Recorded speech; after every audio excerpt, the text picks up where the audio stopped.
हिंदी में यूपीएससी की तैयारी से संबंधित प्रोग्राम्स को देखने के लिए सब्सक्राइब करें स्टडी IQ-IAS हिंदी। नमस्कार दोस्तों, स्वागत है आपका स्टडी IQ-IAS हिंदी प्लेटफॉर्म पर। आज की इस खास चर्चा में हम लोग बातचीत करेंगे तमिलनाडु राज्य बनाम तमिलनाडु राज्यपाल एवं अन्य वाद से संबंधित एक खास निर्णय में माननीय सर्वोच्च न्यायालय ने जो भी महत्वपूर्ण बातें कही हैं उसका सारांश क्या है, और साथ ही राष्ट्रपति के संदर्भ में उन्होंने क्या कुछ बातें विशेष तौर पर कही हैं। इस चर्चा के माध्यम से हम लोग विस्तार से समझने की कोशिश करेंगे। सामने आप पैनल पर देख भी पा रहे होंगे कि माननीय सर्वोच्च न्यायालय के द्वारा प्रेसिडेंट के संदर्भ में कुछ खास निर्णय दिए गए हैं, और इसी के बारे में विस्तार से हम लोग देखने की कोशिश करेंगे कि क्या ऐसे प्रावधान यहाँ पर आपको ध्यान में रखने हैं। लेकिन आगे बढ़ने से पहले जल्दी से मैं आप सभी का हार्दिक धन्यवाद कर दूं, क्योंकि आज इस स्टडी IQ-IAS हिंदी चैनल के 20 लाख सब्सक्रिप्शन पूरे हुए हैं, जिसमें आप सभी का जो खास योगदान है, आप सभी का जो स्नेह है, आप सभी का जो प्यार है, वो बहुत अधिक मायने रखता है। आप सभी ने जिस तरीके से स्टडी IQ-IAS हिंदी टीम के साथ अपना संपर्क और संबंध बनाए रखा है, जिस तरीके से आप सभी ने हम सभी को प्रोत्साहित किया है, वो निश्चित तौर पर स्वागत योग्य है। और मैं हृदय से अपनी पूरी टीम के साथ आपका धन्यवाद करता हूं कि ऐसे ही आप सभी हम सभी से जुड़ते रहिए। जहां कहीं भी, जब कभी भी आपको किसी भी स्तर पर कुछ भी यदि आपको लगता है कि ये प्रोग्राम आना चाहिए, इस तरीके से प्रोग्राम डिजाइन किया जाना चाहिए, कोई भी यदि आपकी सलाह हो, तो आप सभी, हम जितने भी फैकल्टी मेंबर्स हैं, हमसे संपर्क कर सकते हैं हमारी मेल आईडी के थ्रू, या फिर जो भी आप कमेंट सेक्शन में लिखते हैं उस कमेंट सेक्शन के माध्यम से भी अपने सुझाव आदि भेज सकते हैं। तो एक बार फिर से आप सभी का हार्दिक धन्यवाद इस 20 लाख प्लस सब्सक्रिप्शन के लिए। चलिए, यहाँ पर एक बात और मैं आपको बता दूं कि यदि आप सिविल सेवा परीक्षा की तैयारी कर रहे हैं और आप चाहते हैं कि बेहतर तरीके से अपनी सिविल सेवा परीक्षा को एक आयाम तक पहुंचाएं, तो आपका स्वागत है इस खास बैच में। 15 अप्रैल तक इसमें एडमिशन की अंतिम तिथि है। यदि आप इस बैच को ज्वाइन करना चाहते हैं तो दिलीप लाइव कोड का इस्तेमाल कीजिए। Right now Indian festival sale के इस खास मौके पर 31,999 रुपये में आप इस एडमिशन के साथ में इस कोर्स को ज्वाइन कर सकते हैं। यहाँ पर दोस्तों ध्यान रखिएगा, इस पार्टिकुलर कोर्स के बारे में यदि आप विशेष तौर पर जानना चाहते हैं तो इसी वीडियो के डिस्क्रिप्शन बॉक्स में लिंक मेंशन किया हुआ है, उसके माध्यम से आप इसके तमाम फीचर्स को देख सकते हैं। वापस हम लोग पॉइंट पर आते हैं। माननीय सर्वोच्च न्यायालय के द्वारा जो ऐतिहासिक फैसला दिया गया है, इसमें जो सबसे इम्पॉर्टेंट यहाँ पर निकल कर सामने आ रहा है, उसमें ये बातें कही जा रही हैं कि राज्यपाल के द्वारा भेजे गए जो भी विधेयक होते हैं, किनको, तो माननीय राष्ट्रपति को, उसमें राष्ट्रपति के द्वारा 3 महीने में फैसला लेना होगा, है ना। जब ये रूलिंग आई, जब माननीय सर्वोच्च न्यायालय ने इस पूरे वाद के कंटेक्स्ट में रूलिंग दी, अपना निर्णय दिया, तो उस समय केवल ये सामने आ रहा था न्यूज़ में छन छन करके कि राज्यपाल महोदय के संदर्भ में टाइमलाइन को स्पष्ट किया गया है, फिक्स किया गया है। लेकिन बाद में थोड़ा सा और जजमेंट को अच्छे तरीके से पढ़ा गया, तब बात निकलकर सामने आई कि भाई केवल राज्यपाल साहब के लिए नहीं, बल्कि राष्ट्रपति के लिए भी यहाँ पर एक जो टाइम बाउंडेशन है वो दिख रहा है, और ये टाइम बाउंडेशन 3 महीने का यहाँ पर आप देख सकते हैं। देरी होने पर कारण लिख करके राज्य सरकार को बताना होगा। यदि आपके पास में 3 महीने तक वो जो विधेयक है वो पड़ा रह गया और आपने एज सच कोई उसमें एक्टिविटी नहीं दिखाई, कोई भी आपने सक्रियता नहीं दिखाई, तो इन दैट कंडीशन आपको राज्य सरकार को बताना होगा कि क्यों ऐसा किया गया।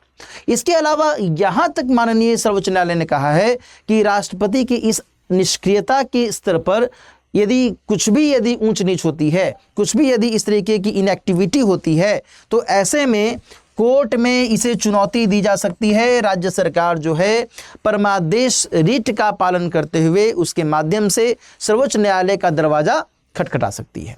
तो यहां इस बात को ध्यान में रखिएगा कि राज्य सरकार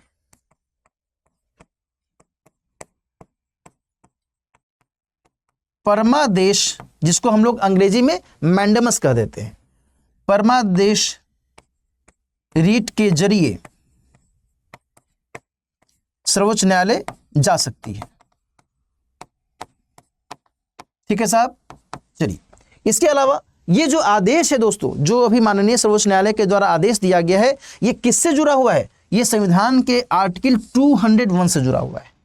जो राज्यपाल महोदय से संबंधित आदेश है वो आर्टिकल 200 से जुड़ा हुआ है।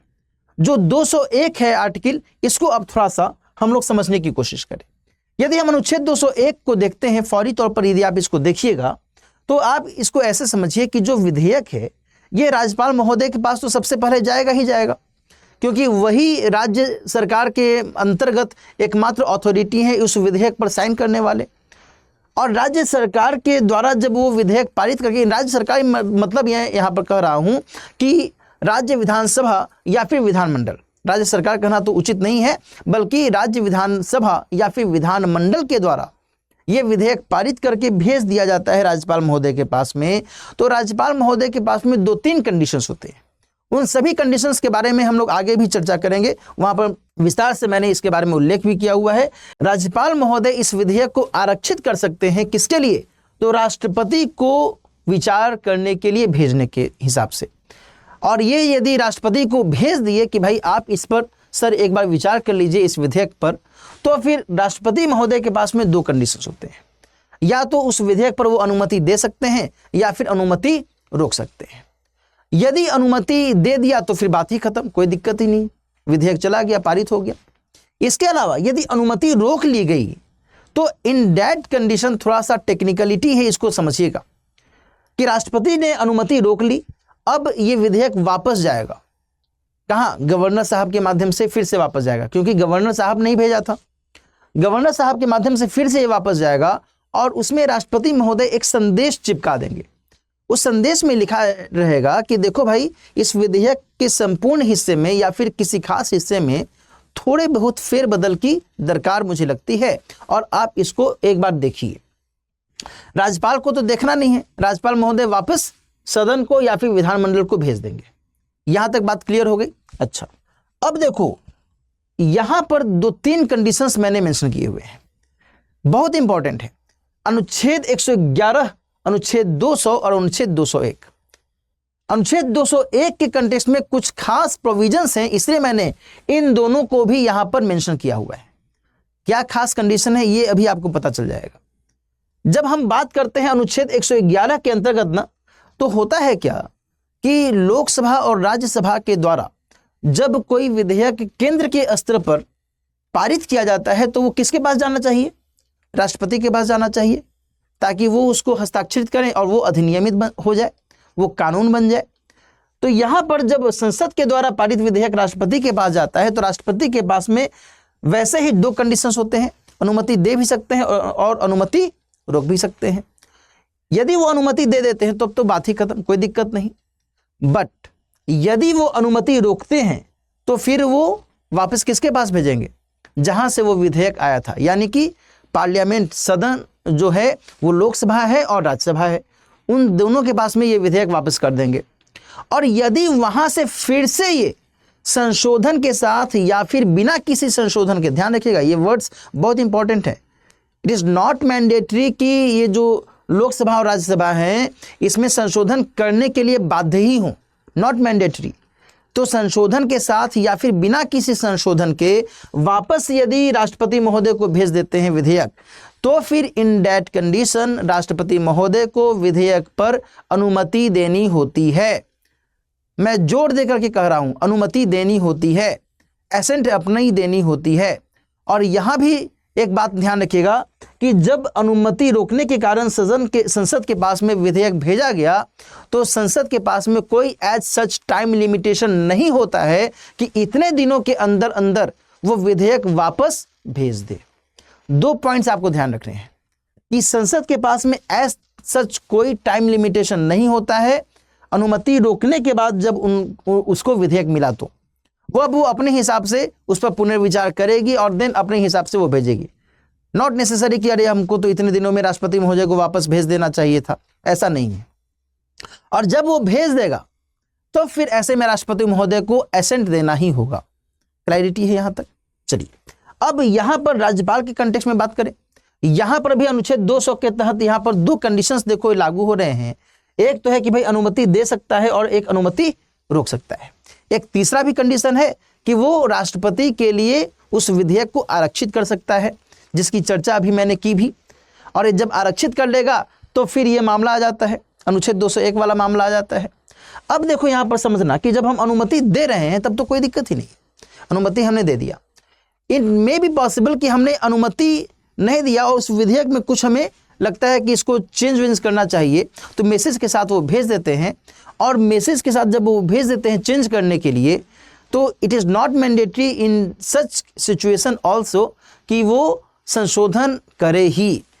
राज्य विधानसभा या राज्य विधानमंडल जिस तरीके से यहाँ पर लोकसभा और राज्यसभा कर रही थी, वैसे ही यहाँ पर राज्य विधानसभा या राज्य विधानमंडल संशोधन के साथ या फिर बिना संशोधन के वो विधेयक वापस भेज सकते हैं और उस पर राज्यपाल को अनुमति देनी होगी। ठीक है जी। अब यहाँ पर इस बात को समझिएगा कि अनुमति रोकने पर सदन या विधानमंडल को भेजा गया और इसने वापस से इस विधेयक को राज्यपाल को भेज दिया, तो अनुमति देनी होगी। लेकिन इस वाले मामले में जिस वाद की मैं बात कर रहा हूं, तमिलनाडु राज्य सरकार एवं तमिलनाडु गवर्नर एवं अन्य वाद, इसमें माननीय राज्यपाल महोदय के द्वारा इस वाले कंडीशन में भी थोड़ी सी कुछ अलग गतिविधियां अपनाई गई थी। इसमें इन्होंने दोबारा से जब विधेयक आया पारित होकर के पुनर्विचार करके, उसके बावजूद भी उस पर साइन नहीं किया था। यहां पर इस तरीके के मामले कुछ सामने आने लगे।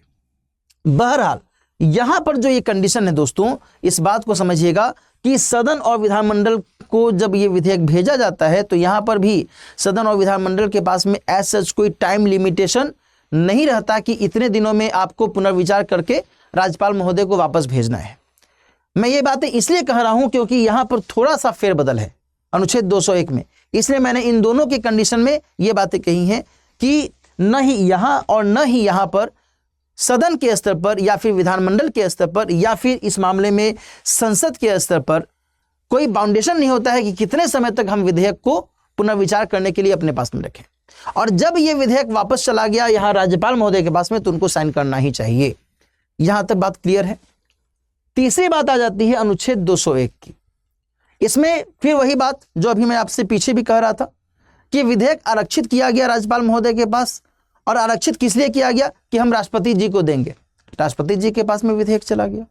राष्ट्रपति जी को लगा कि देखो भाई, यहाँ पर मामला थोड़ा सा मुझे लग रहा है कि पेचीदा है, ये हम वापस भेज रहे हैं तो वही राज्यपाल महोदय को वापस भेजेंगे। अब सीधे तो वो सदन और विधानमंडल को देंगे नहीं, राज्य विधानसभा या राज्य विधानमंडल को भेजेंगे नहीं। क्यों? क्योंकि उनके पास विधेयक आया ही था राज्यपाल महोदय के माध्यम से, तो वापस भेजेंगे। जैसे आया वैसे ही वापस आया विधेयक। अब देखो यहाँ पर कंडीशंस क्या हैं। यहाँ पर दो कंडीशन है कि विधानमंडल और या सदन अधिकतम 6 माह तक उस विधेयक को अपने पास में रख सकता है। इन दोनों कंडीशन में मैंने आपसे कोई चर्चा की, मैंने कहा ना कि इन दोनों कंडीशन में कोई अधिकतम सीमा निर्धारित नहीं है। इस कंडीशन में अधिकतम 6 माह की सीमा निर्धारित की गई है। ठीक है जी। इसके अलावा यहां पर इन दोनों को, राष्ट्रपति और राज्यपाल को, इन अनुच्छेदों के आधार पर अनुमति देनी होगी। यह संविधान कहता है, मैं नहीं कह रहा हूं। और यहां पर जब हम 201 के अंतर्गत बात करते हैं तो यहां पर 201 में लिखा हुआ है कि अनुमति की बात नहीं है, बल्कि विचार करने के लिए वापस भेजेंगे। यहां इस सदन के माध्यम से या फिर विधानमंडल के माध्यम से उस विधेयक को रिकंसीडर किया गया और देन आफ्टर उसको संशोधन के साथ या फिर बिना संशोधन के फिर से राष्ट्रपति महोदय को भेज दिया गया विचार करने के लिए। It was not mandatory to give his assent, his और हर असेंट, है ना। उनके असेंट की बात यहां पर नहीं कही गई है, जबकि इन दोनों में की गई है। ये एक बहुत बड़ा जो अंतर है यहाँ पर इन तीनों के स्तर पर है, इसको ध्यान रखिएगा बच्चों, है ना। संविधान में, संविधान के प्रावधानों में शब्दों का बहुत मतलब होता है, हर शब्द के अपने मायने होते हैं। इसलिए मैं यहाँ पर बार बार इस बात को क्लियर कर रहा हूँ। नहीं समझ में आई होगी बात तो फिर से एक बार वीडियो को हल्का सा पॉज करके समझिएगा। और आर्टिकल जो 111 है, आर्टिकल जो 200 है और आर्टिकल जो 201 है, उसको आप अपने से भी पढ़िएगा। ये बातें ही आपको यहाँ पर दिखेंगी। ठीक है जी। अच्छा, अब यहाँ पर देखो फिर से हम लोग बात आ जाते हैं 201 के संदर्भ में ही। 201 के मामले में क्या कुछ गतिविधियां रही ये हमने देख लिया। अनुच्छेद 201 की समय सीमा का सवाल था। अभी समय सीमा का सवाल था क्योंकि यहाँ पर मैंने तो ये नहीं बताया कि राष्ट्रपति के पास में जब वो विचार करने के लिए भेज दिया जाएगा तो अब कितने दिन में वो वापस करेंगे। कोई ऐसी बात नहीं थी, अभी तक कोई ऐसी बात नहीं थी। तो इसी को यहाँ मेंशन किया गया है कि पहले कोई समय सीमा यहाँ पर नहीं थी। इससे बिल लंबे समय तक लटके रहते थे और इससे लोकतंत्र और जो संघीय ढांचा है उसको फायदा होगा या नुकसान होगा? नुकसान होगा। और इस तरीके से यह राज्य की विधायिका की इच्छा को रोकने जैसा था, है ना। और इस बात को माननीय सर्वोच्च न्यायालय ने इसे अनुचित बताया, ठीक है ना। ये सारी चीजें। अब वही तमिलनाडु पे मामला जो था उसके बारे में हल्का सा हम लोगों ने यहाँ पर फिर से जिक्र कर दिया है। तमिलनाडु के राज्यपाल ने 10 बिल राष्ट्रपति को भेज दिए थे, समझे ना। ये बिल पहले ही विधानसभा के द्वारा दोबारा पारित किए जा चुके थे। मैंने अभी संकेत किया था कि दोबारा पारित किया जा चुका था, उसके बावजूद भी राष्ट्रपति को भेजा गया, जबकि राष्ट्रपति के पास तो नहीं भेजना चाहिए था। जब दोबारा पारित किया गया था उनको तो साइन कर देना चाहिए था अनुच्छेद 200 के मुताबिक। अच्छा, कोर्ट ने राज्यपाल की यह कार्रवाई गलत और अवैध बताई थी, ठीक है जी। यहां क्लैरिटी है। कोर्ट ने कहा कि न्यायपालिका इस मामले में चुप नहीं रह सकती और माननीय सर्वोच्च न्यायालय ने अनुच्छेद 142 का इस्तेमाल करते हुए, जिसमें पूर्ण न्याय की बात कही गई है, इस मामले में अपना निर्णय सुनाया है। गेटिंग? तो ये आपको ध्यान में रखना है। सुप्रीम कोर्ट के द्वारा समयबद्ध रूपरेखा अब निर्धारित कर दी गई। अब देखो पूरा का पूरा जो यहां पर मामला है वो कैसे कैसे सामने आया।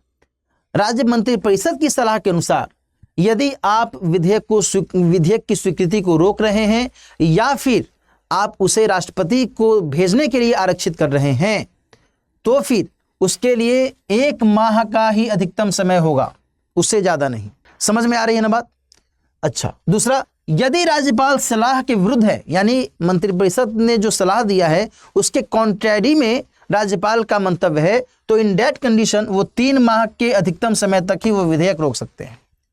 फिर से यदि विधेयक पारित कर दिया गया, है ना, राज्य विधानसभा के द्वारा या फिर विधानमंडल के द्वारा, तो फिर स्वीकृति देने के लिए 1 माह का समय होगा, इससे ज्यादा नहीं। और राष्ट्रपति के लिए आपने विधेयक आरक्षित किया है बिना राज्य मंत्रिपरिषद की सलाह के, तो इन दैट कंडीशन आप अधिकतम 3 माह तक ही इसे आरक्षित कर सकते हैं। यहां पर 2 बातें यहां पर ध्यान रखिएगा बच्चों, कि जो काउंसिल ऑफ मिनिस्टर है, जो राज्य मंत्रिपरिषद है, इसमें 2 कंटेक्स्ट यहां पर दिख रहे हैं। एक, राज्यपाल मंत्रिपरिषद की सहायता और सलाह से निर्णय ले रहा है, और एक राज्यपाल मंत्रिपरिषद की सहायता एवं सलाह के विपरीत निर्णय ले रहा है। जब मंत्रिपरिषद की सलाह एवं सहायता से निर्णय ले रहा है और तब वो विधेयक को रोक रहे हैं, है ना, ध्यान से समझिएगा, और तब वो विधेयक को रोक रहे हैं, तब इन दैट कंडीशन ये 1 माह का अधिकतम समय होगा। यदि सहायता सलाह किसकी ली जा रही है? मंत्रिपरिषद की। उसके बिहाफ में यदि वो विधेयक को रोक रहे हैं, उसके बिहाफ में यदि राष्ट्रपति से परामर्श के लिए आरक्षित कर रहे हैं, तब 1 माह का अधिकतम समय होगा, जो मैंने यहां पर आपको बताया, 1 माह का अधिकतम समय, ठीक है जी। इसके अलावा यदि सहायता और सलाह के विपरीत वो रोक रहे हैं विधेयक, या फिर राष्ट्रपति से परामर्श के लिए वो आरक्षित कर रहे हैं, तो इस मामले में 3 माह का अधिकतम समय होगा, इससे ज्यादा नहीं। जो यहां पर मैंने मेंशन किया हुआ है, यदि राज्यपाल सलाह के विरुद्ध हैं तो 3 माह का अधिकतम समय। यदि राष्ट्रपति के लिए वो विधेयक आरक्षित कर रहे हैं अधिकतम 3 महीने के लिए बिना मंत्रिपरिषद की सलाह और सहायता के, तब ये 3 माह का जो ड्यूरेशन है, ये ध्यान रखिएगा। यही क्लैरिटी है, यही इस बारे में आपको समझना है, ठीक है जी। अच्छा, अब यहां पर जो कहा जा रहा है कि राष्ट्रपति की असहमति भी कारण सहित होनी चाहिए। राष्ट्रपति यदि विथहोल्ड कर रहे हैं, राष्ट्रपति यदि लगातार अपने पास में वो बिल को रखे हुए हैं, कोई एक्टिविटी नहीं वो दर्शा रहे हैं, तो मैंने आपको पहले भी बताया कि उनको इसके संदर्भ में कारण बताना होगा, कारण बताना चाहिए। यदि उनकी निष्क्रियता है तो अब ये मान्य नहीं होगा, अब इसे वैल्यू नहीं दिया जाएगा। केंद्र सरकार की गाइडलाइन का हवाला भी दिया माननीय सर्वोच्च न्यायालय ने, और इसमें कहा गया है कि केंद्र सरकार की गाइडलाइन में भी 3 महीने की समय सीमा को अपनाया गया है, तो हम इसको फॉलो करेंगे। इसके अलावा आयोगों की सिफारिशों में भी कुछ ऐसी बातें कही गई थी। 1983 में सरकारिया आयोग के माध्यम से, या फिर MM पूंछी आयोग 2007 में जो गठित किया गया था, उनके माध्यम से जो केंद्र राज्य संबंध के संदर्भ में समय सीमा के बारे में निर्णय दिया गया था, जो सिफारिश दी गई थी, उसमें भी ये बातें कही गई थी। आयोगों ने केंद्र राज्य संबंधों की समीक्षा की थी और इन्हीं की सिफारिशों के आधार पर ये जो फैसला है ये दिया गया है। इससे संघीय ढांचा और मजबूत होगा, कमजोर नहीं होगा। ये सारी बातें यहाँ पर माननीय सर्वोच्च न्यायालय के द्वारा कही गई हैं। सरकारी गाइडलाइन में क्या कहा गया था साहब? इसमें केंद्र सरकार ने साल 2016 में 3 महीने की समय सीमा तय की थी राष्ट्रपति के फैसले के लिए, और इसी को यहाँ पर फॉलो किया जा रहा है। एकदम क्लैरिटी हो गई आपको। अच्छा, जरूरी बिल जैसे कि अध्यादेश के लिए तो 3 हफ्ते की बात कही गई थी, है ना। यहाँ इसको भी ध्यान रखिएगा, राज्य सरकारों को केंद्र के सवालों का जल्दी जवाब देना होगा। मान लीजिए कि केंद्र के माध्यम से कोई सवाल पूछा गया तो राज्य सरकार को तुरंत उसका जो जवाब है वो देना चाहिए, ताकि जल्दी से जल्दी उस विधेयक को अधिनियमित किया जा सके। अब यहाँ पर क्या बात कही जा रही है? माननीय सर्वोच्च न्यायालय ने यह भी कहा है कि देखिए साहब, राष्ट्रपति की शक्ति को यहाँ पर थोड़ा सा समझने की भी जरूरत है कि राष्ट्रपति की असहमति बिना कारण के नहीं हो सकती। मैंने पहले भी आपको जिक्र किया, उन्हें पूर्ण वीटो का अधिकार नहीं है, एब्सोल्यूट वीटो का अधिकार वो नहीं रखते हैं। राज्यपाल की तरह राष्ट्रपति भी जवाबदेह हैं, राष्ट्रपति भी जवाबदेही से हट नहीं सकते। भाई, राष्ट्रपति भी किसके माध्यम से काम करते हैं? वो भी तो मंत्रिपरिषद की सहायता और सलाह से ही तो काम करते हैं ना।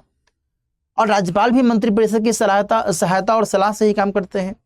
तो सर्वोच्च न्यायालय ने इस बात को स्पष्ट किया है कि राज्यपाल के द्वारा यदि कोई भी कदम उठाया जा रहा है तो वो मंत्रिपरिषद की सहायता और सलाह से ही उठाया जाना चाहिए। और राष्ट्रपति के संदर्भ में भी यही बात लागू होती है। तो यहां पर दोनों ही लोग जवाबदेह हैं। फैसला करते समय राज्य की इच्छा और राष्ट्रीय हित का ध्यान रखना होगा, है ना। और संविधान में यह शक्ति असाधारण स्थिति में दी गई है, ठीक है ना। रेयरेस्ट ऑफ रेयर केस में इस तरीके की स्थितियां देखने को मिलती हैं। अब इसके अंतर्गत माननीय सर्वोच्च न्यायालय के द्वारा कुछ और बातें कही गई हैं कि राज्य और केंद्र सरकार का सहयोग जरूरी है। भाई, राजनीतिक हित यदि आप साधना चाहते हैं तो राष्ट्र हित और लोक हित दोनों का ख्याल रखना होगा, है कि नहीं। आप आपस में भी बातचीत कर सकते हैं, केंद्र सरकार राज्य सरकार से, राज्य सरकार केंद्र सरकार से। मान लीजिए कि राज्य सरकार कोई ऐसा विधेयक लाने वाली है जिसको लेकर के ऐसी संभावना है कि राष्ट्रपति के परामर्श की दरकार हो सकती है, तो क्यों नहीं उसके बारे में पहले से ही बातचीत कर ली जाए, ताकि जो प्रोसेस है उसमें कोई अड़चन न आने पाए। दूसरी बात ये कि भाई, जब राष्ट्रपति जी के पास में कोई विधेयक किया है पुनर्विचार करने के, उनके पास विचार करने के लिए, तो वो माननीय सर्वोच्च न्यायालय से भी सलाह ले सकते हैं। आर्टिकल 143 के माध्यम से वो सलाह क्यों नहीं ले सकते हैं? लीजिए सलाह, हम तैयार हैं, हमारा तो काम ही है संविधान की व्याख्या करना।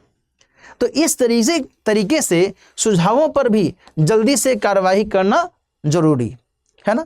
फिर सहयोगात्मक संघवाद को बढ़ावा देने की भी बात कही गई। ये सब माननीय सर्वोच्च न्यायालय के द्वारा कुछ अपने जो ओपिनियंस है ये दिए गए। निर्णय में पारदर्शिता भी होनी चाहिए और समयबद्धता भी होनी चाहिए। जो भी आप निर्णय ले रहे हैं उसमें इन दोनों का ध्यान रखना चाहिए, ठीक है ना। तो इस तरीके से इस संपूर्ण टॉपिक को मैंने ब्रीफ में बताने की कोशिश की है। मुझे उम्मीद है कि इससे आपको सहायता मिलेगी इस टॉपिक को अच्छे से समझने में। और यहाँ पर देखो, एक सवाल पूछा गया था कि निम्नलिखित में से किस एक का यह सुझाव था कि राज्यपाल को उस राज्य के बाहर का एक प्रतिष्ठित व्यक्ति होना चाहिए और उसे एक ऐसा तटस्थ व्यक्ति होना चाहिए जिसके गहन राजनीतिक जुड़ाव न हो और उसने हाल ही के वर्षों में राजनीति में भाग न लिया हो। ये एक सवाल पूछा गया था आईएएस के प्री एग्जामिनेशन में। आप यदि इसका उत्तर दे सकते हैं तो इसका उत्तर कमेंट सेक्शन में दीजिएगा। इनमें से एक आयोग की चर्चा मैंने डिस्कशन के दौरान में की है। वो कौन सा आयोग, बहुत ही फेमस आयोग है, वो कौन सा आयोग है उसके बारे में आप यदि जानते हो तो कमेंट सेक्शन में इसका उत्तर देने की कोशिश कीजिएगा, ठीक है दोस्तों। तो ये टॉपिक हम लोग अब यहीं पर समाप्त करते हैं। एक बार फिर से मैं आपको बता दूं कि यदि आप सिविल सेवा परीक्षा की तैयारी कर रहे हैं और आप चाहते हैं कि बेहतर तरीके से अपने जीएस की तैयारी को आगे बढ़ाएं तो आपका स्वागत है इस खास बैच में, जिसकी शुरुआत हो चुकी है। 15 अप्रैल तक इसमें एडमिशन की अंतिम तिथि निर्धारित की गई है। दिलीप लाइव कोड का इस्तेमाल करते हुए आप इस खास गेट इंडियन फेस्टिवल सेल का लाभ उठा सकते हैं और इसके माध्यम से आप इस कोर्स को ज्वाइन कर सकते हैं। मिलते हैं फिर किसी और टॉपिक के साथ। तब तक अपना ख्याल रखिए, अच्छे से पढ़ते रहिए। All the best. हिंदी में यूपीएससी की तैयारी से संबंधित प्रोग्राम्स को देखने के लिए सब्सक्राइब करें स्टडी IQ IAS हिंदी।